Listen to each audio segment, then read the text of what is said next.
Hey everybody, Coach Dimitri here from Pure Body Type Training and Pure Motivation Fitness. I'm going to take you through a simple 5 to 8 minute warm-up that I follow typically before my workouts every day for the last 30 years that you can follow anywhere around the world, wherever you are. You don't need fancy equipment, you don't need spin bikes, you don't need elliptical machines. But I'm going to walk you through what I do for my warm-up, and it's super simple. Let's go.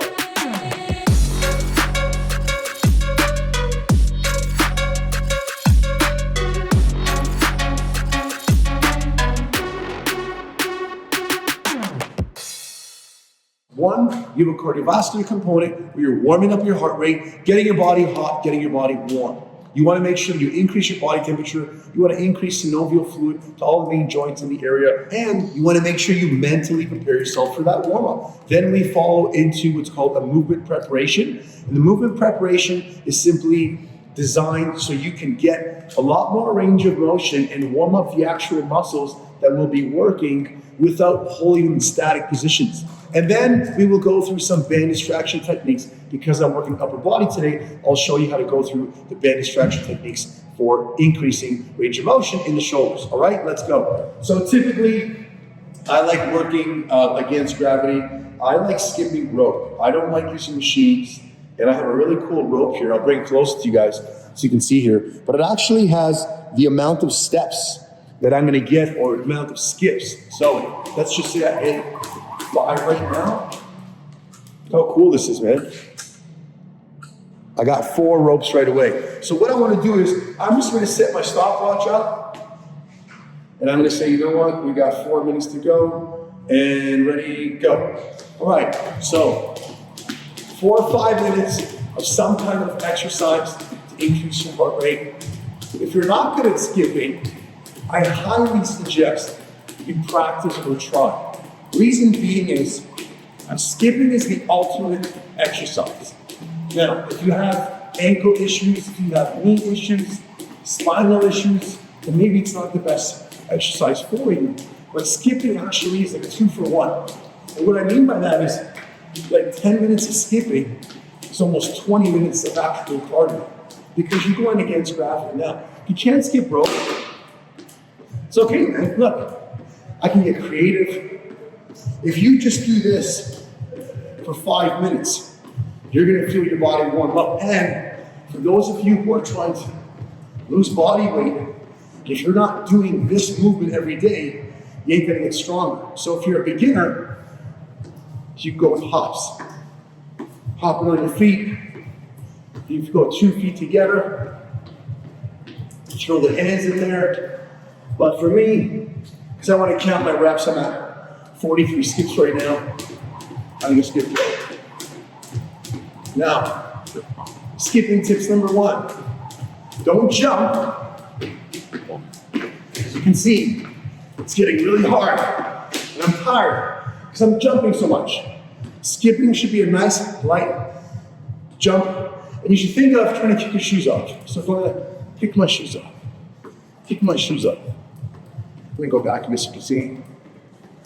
If my shoes were lightly tied, and I want to skip them off, I can do so, and that would give me maybe 1 kick step forward. If not, 2 feet is fine. So 5 minutes of a warm-up. If you like running, run. If you like rowing, row. I'm not telling you have to skip. In case you're watching and saying, hey, you know what? I got bad knees. But before jumping into a workout, you want to get your body warmed up. So if you feel like every time you make a mistake skipping, you're like, screw it, I want to quit. Set yourself up for reps.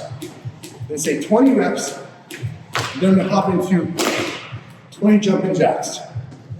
So I'm not going to go crazy, getting all frustrated because I can't skip. It's a mindset hack.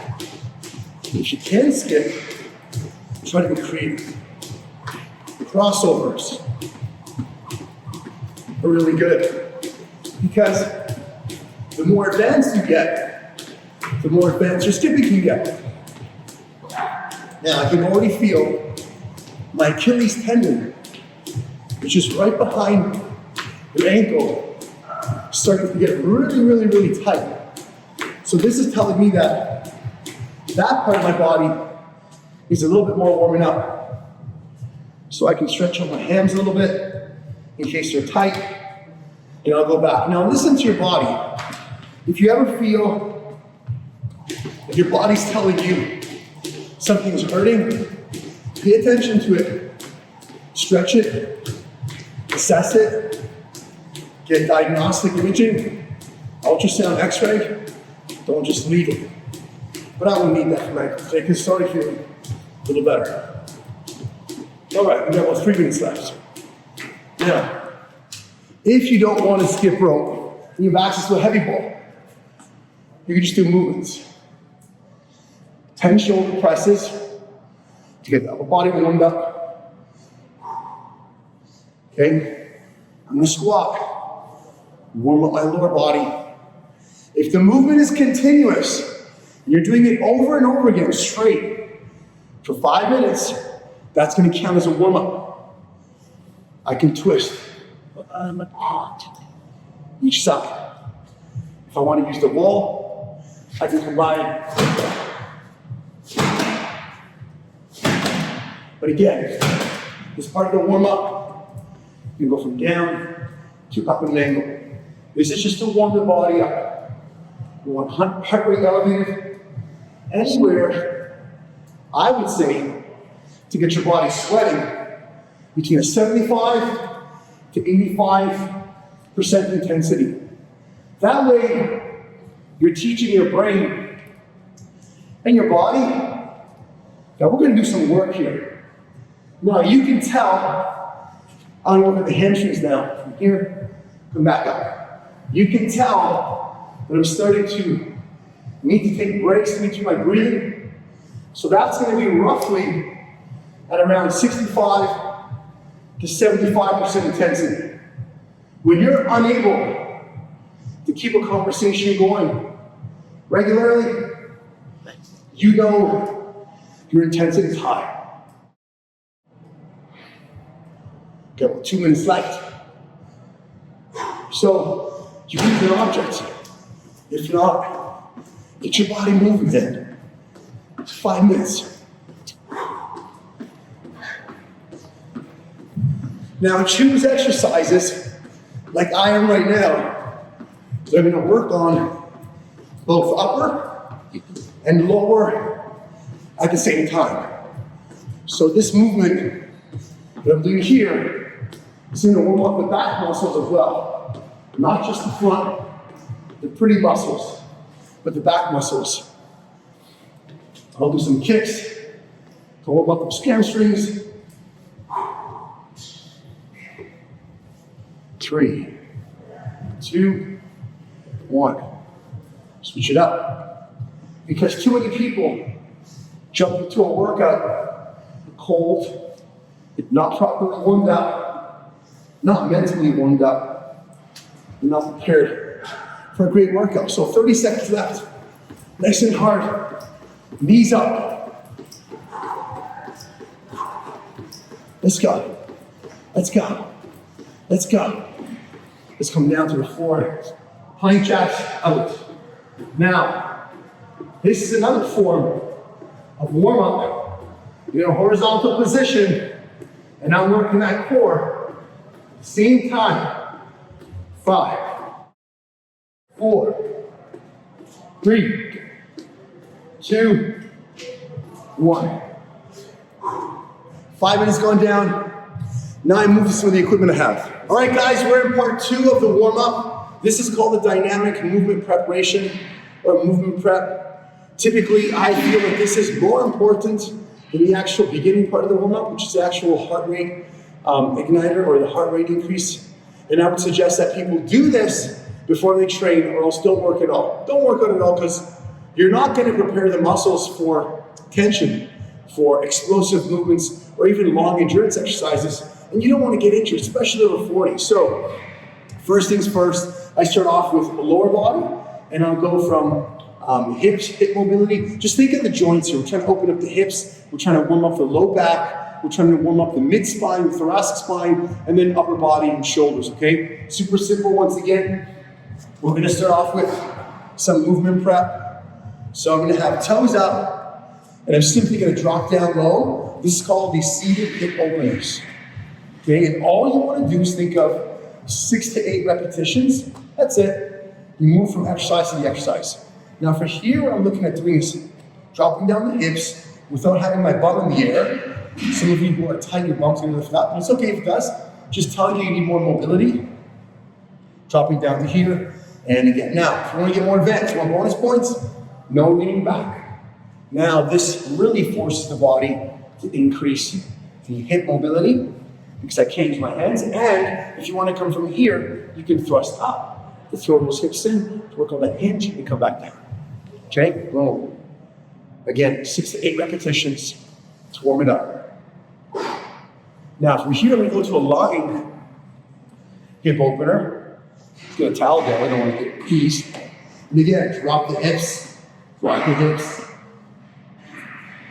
Here, what I'm looking for is feeling that tension in the lower back. My pelvis starts to raise a little bit, and I'm just dropping my knees as much as I can to the ground, okay? Good, again, 6 to 8 reps, lying hip openers. Next, we're gonna go into what's called the world's greatest stretch.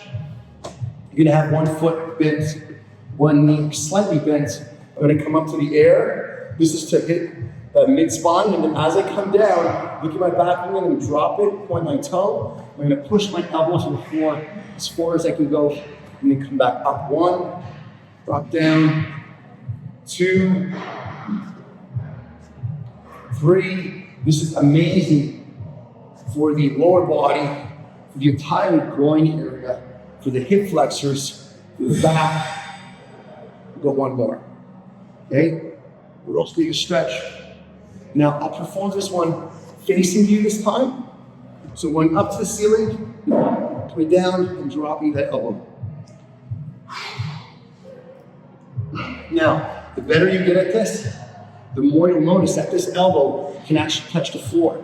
For some of you guys who are like here, it's okay, it just means you got more work to do. Okay? And again, at all times, I'm leaning forward. Next, with the quad to ham, shoulder throw. So from this position, I'm gonna be coming as if I have a ball. Let me switch legs. Okay? I got a football. I'm going to throw that football, and as I throw it, I'm leaning in. I'm hitting the hip flexors, shoulder, then as I come back, look at my back toe, boom, toe comes up, I come back into a hamstring stretch, and I stretch this muscle, then I come forward, leaning, back to hamstring. Forward, throw, back to hamstring. Now because I'm really flexible, I can actually grab my toe and pull it back with a straight leg. For some of you won't be able to do that, it's okay. Just come back as high as you can to stretch it. Now we're not holding, we're not 1, 2, 3, that's static stretching. It's a fluid motion. Back, back, 2 more. And then last one. Okay, switch it up.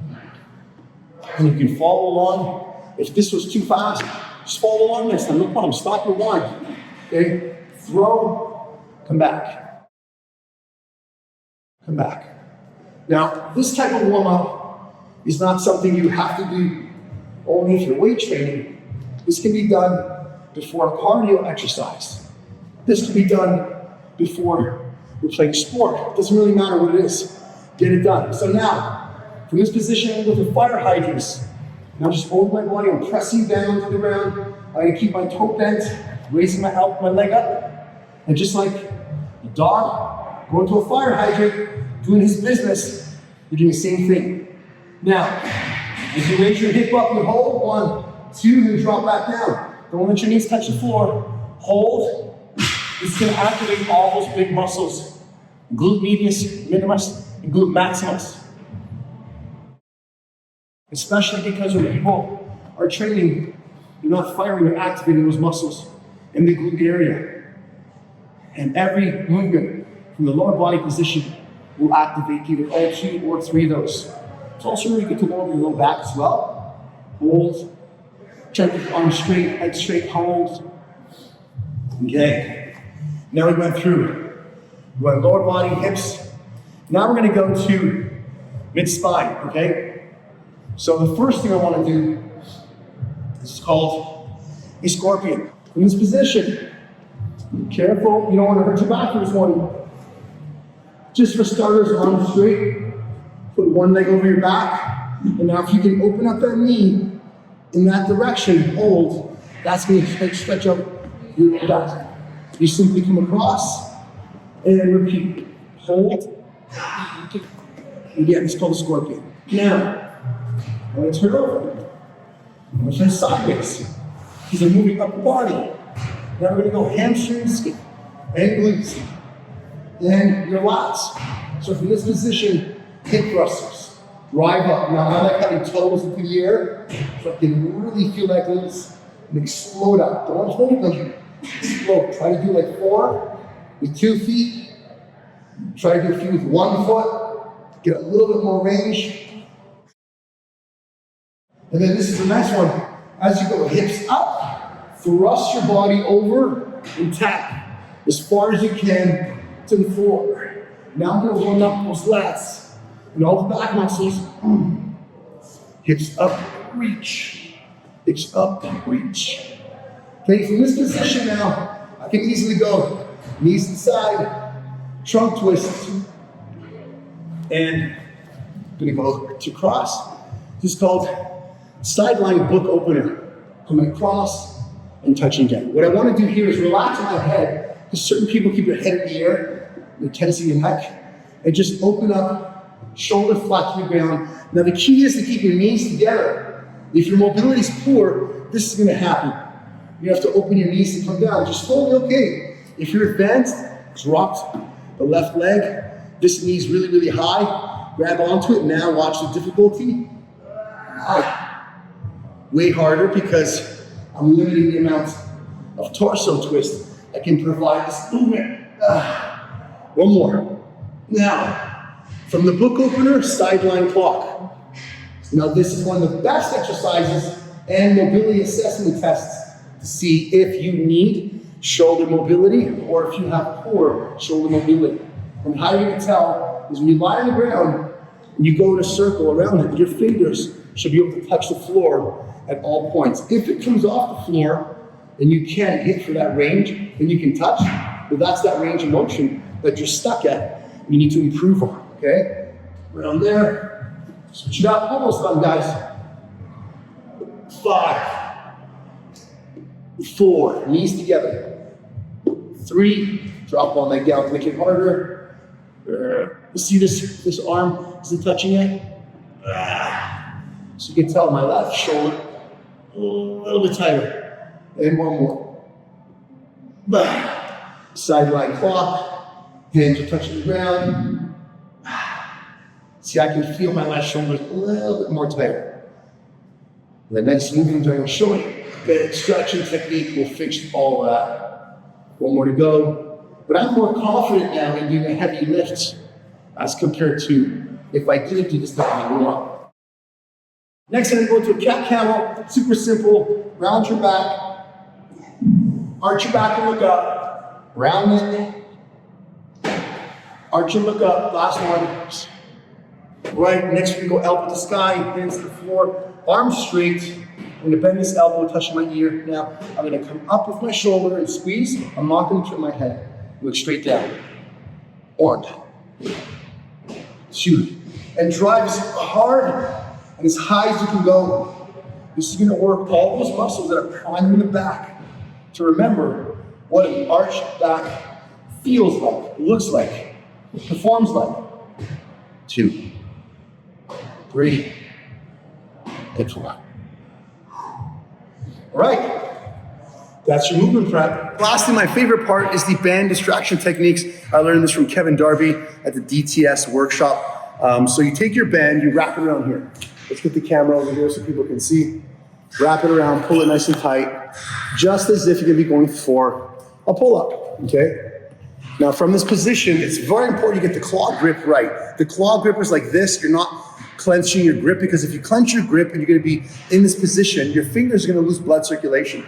So I'm gonna go under wrap around, hold the open claw grip. And what I want to do here is make sure I go back, bend my knees, and get as much range as possible. Now you can see that this is literally pulling my shoulder out of the socket. For some people, they may think that this is not healthy, but this is very healthy for you, because if you have tight shoulders, what you need is to increase the space in between the glenohumeral joint with the humerus bone. So from this position, all I'm going to do is retract and pull back 1, 2, and release. And as you can see with the camera, my elbows are not bending. I'm retracting back and holding 1, 2, and releasing. So you can see that I got about 1, 2, maybe 2.5 inches of movement. That's because I have good mobility in my shoulders and I'm not limited. Okay, so I'm going to go 5 reps of that. In. Now my other hand is supporting me so that I can don't lose my balance. Now from this position, number 2, I'm going to look down and I'm going to turn up to the ceiling and I'm going to dump my shoulder down, stretching that lat. 1, 2, and then use my arm from here to look under. Dump the shoulder down, look under and rotate. So again, this is pulling my shoulder away from the body, warming up those muscles. And I'm preparing it for movements that may happen throughout the workout. Okay? Now it's important that when you come in and you rest, you don't rest in between the set, because if I'm pulling, and I go 1, 2, I come forward, and I come back, I'm losing that tension. Next, I call this the Leonidas. From this angle, all I'm doing is driving my knee down and turning my palm down and come back. Especially if you're doing shoulder day, chest day, back day, very important. Okay, it's a third movement. The last one is the best one.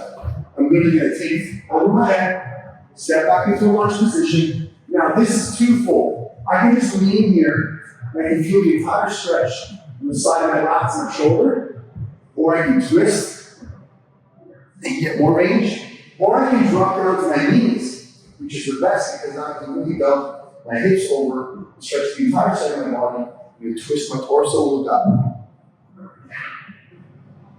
And if you were to test somebody, you do a range of motion assessment from one to the other, you will definitely see an improvement, minimum about 1 inch. So I highly stress for you to try this out, where you come to the wall, elbows and shoulders back, and just drive your arms out. And if you notice that your shoulders slightly come off the shoulder wall, that's bad, that's not good, because you want to have proper range of motion. Now if both of them come off the wall, try doing the band distraction technique, because then you can see from a side profile, here's my left shoulder. Okay, so if I show you from that angle, it's pretty much warmed up. You look at my right one, I can feel it. I feel I have 1 inch more range of motion because of that. So let's do the left side now. And then once we're done, you guys can get your workout on and start sweating. So claw grip partial, knees bent, fully stretched out, drive or retract. 1, 2, hold. 1, 2, hold. If it's too easy, step back a bit. Hold. Now, head down, torso down, feel that stretch. Elbow for support, turn, look at the ceiling, dump my lats down. Press down. All you need is 5 repetitions for this. You can see with this arm, I'm really twisting my torso. I'm going to go to the Leonidas, knees bent, palm down, palm back up. If you feel your fingers tingling, you're like, man, I can't feel my hands. Just relax. You got your grip too tight.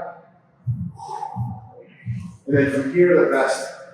This is the icing on the cake. I'm going to hold. And just sitting in this position is really good because I can feel everything from down the bottom of my hips, straight to my thighs, twist. So I'm not going to be afraid now to go lift a heavy weight. Down. Now, typically this video took a little longer because I'm doing a lot of demonstration and explanations. But typically, this will take me 10 minutes maximum. Okay? And then there's small things you can do. Like if you're going to be doing a leg workout, I would suggest before you start the workout, explosive movement to get your central nervous system firing so the body can understand we're going to go into a big workout now. Like an athlete, now I'm preparing myself. I'm not going to walk on the treadmill, do some stretches, then go put a barbell on my back. If you're working your chest, come to the wall. Waking up my body to prepare it for that movement. So now my body's ready for this. So when I go to do a bench press, I'm gonna be fine. And lastly, never forget the power of the fit band band. You can do a whole total body workout with this. If you want, you can check on YouTube on one of my channels. It's called 25-minute total body workout. It's literally a band, 25 minutes of sweat. That's it, that's all. Hope you enjoyed this video. Do me a favor, give me a like, send me a comment or a question on something you want to learn. And if you can, pay this message forward, share it with any friends or family that need help and support. My name is Coach Dimitri. I can't wait to see you on the next video. Peace.